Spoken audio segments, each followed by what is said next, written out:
to CNN 10, where we explain global news in 10 minutes. My name is Carl Azuz. I'm happy to be your anchor. Officials on two sides of the Pacific Ocean have put the brakes on a trade dispute between the United States and China. These two countries have the two largest economies on the planet. They trade an incredible amount of goods with each other. But last year, the U.S. sold $130 billion worth of goods to China and bought $506 billion in goods from China. And that deficit, that difference, is something that's angered the Trump administration, which wants trade to be more level between the countries. So the U.S. put tariffs or taxes on certain imports from China, and China retaliated with tariffs of its own on the U.S. Trade analysts were worried that this could lead to a trade war when both sides try to hurt each other's economy through increased tariffs, which can lead to increased prices. But now, the United States and China are saying they're trying to work things out. China plans to significantly increase what it buys in U.S. goods and services. That was a main demand of the Trump administration. And both sides say they're not going to put any new tariffs on one another while they hold talks to form a new trade agreement. There are still some major issues that haven't been resolved yet. For example, exactly how much more China plans to buy from the U.S. There's been some conflicting information on that.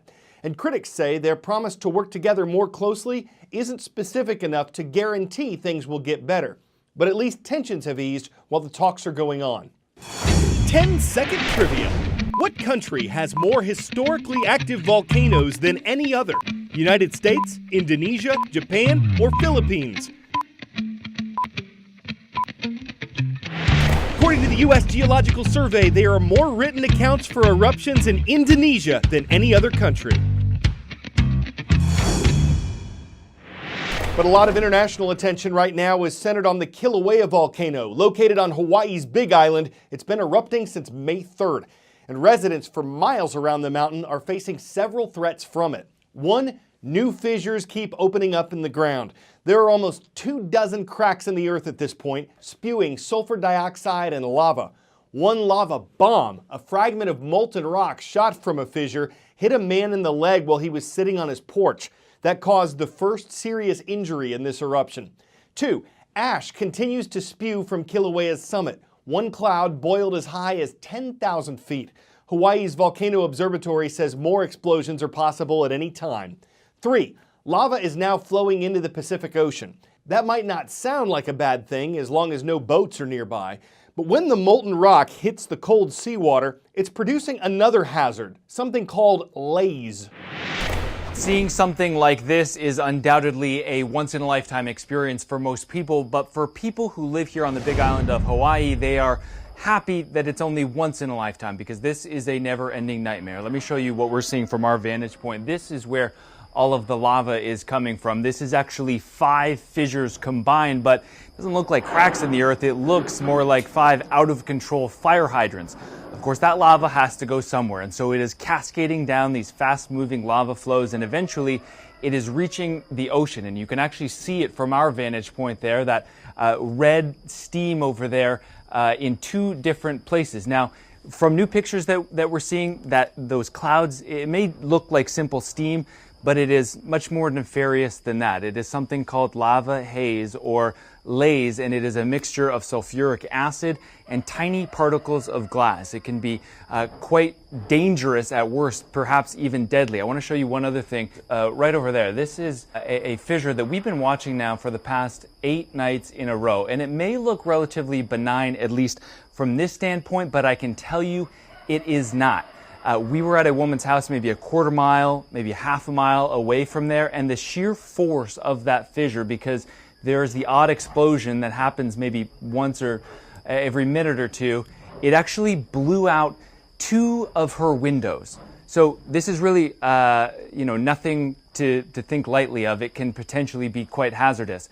Now, if it's not the lava that's pushing people out, it might be the gas. That is because geologists say that sulfur dioxide levels, they have actually tripled in recent days, creating a lot of problems for people. And one other thing to point out, and that is The explosions that we're hearing, again, you can hear those explosions. They are incredibly loud. The explosions that we're seeing at the summit of Kilauea have actually lessened, become less frequent and smaller in recent days. In fact, there was one just about 3 hours ago that was quite small relatively. That may be good news for this time being, but it may also mean that a much bigger explosion could be coming.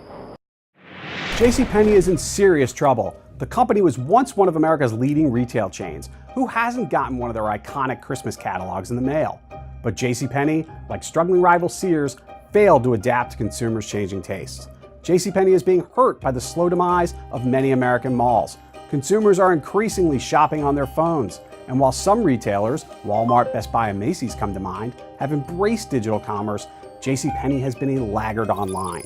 That's a big reason why sales continue to fall and the company keeps losing money. JCPenney has already taken the painful step to cut more than 100 stores and lay off thousands of workers. Still, the share price has plunged to the single digits. That means JCPenney is literally what traders call a penny stock. Investors are also worried about the fact that JCPenney is a pretty big debt load and not a lot of cash. JCPenney is trying to get back on track by focusing on products like beauty goods, toys, and appliances, and not just clothing. But time may be running out to save JCPenney. The Asian island country of Singapore has been in the news lately because it's the location of a planned summit between U.S. President Donald Trump and North Korean leader Kim Jong-un. But there's another reason our friends at Great Big Story visited Singapore recently. They wanted to check out a man-made horticultural haven known as Super Tree Grove. Let's go climbing. Located in a waterfront park known as Gardens by the Bay is Super Tree Grove. This mechanical forest is a utopia for nature in a very urban location.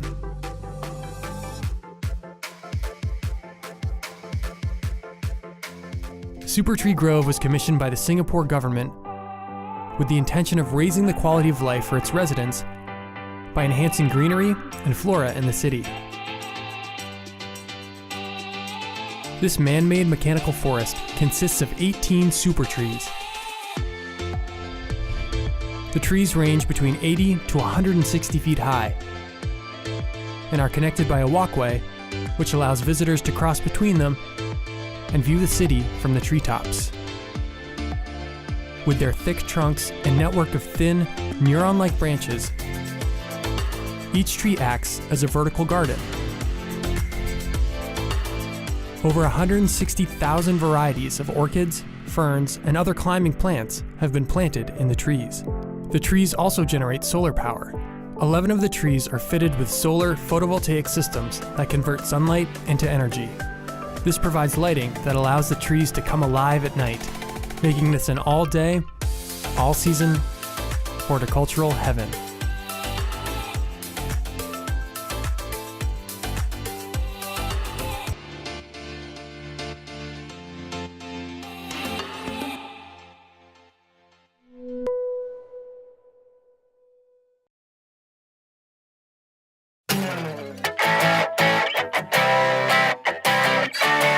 Usually, fast food restaurants compete with each other, especially when they're literally next door.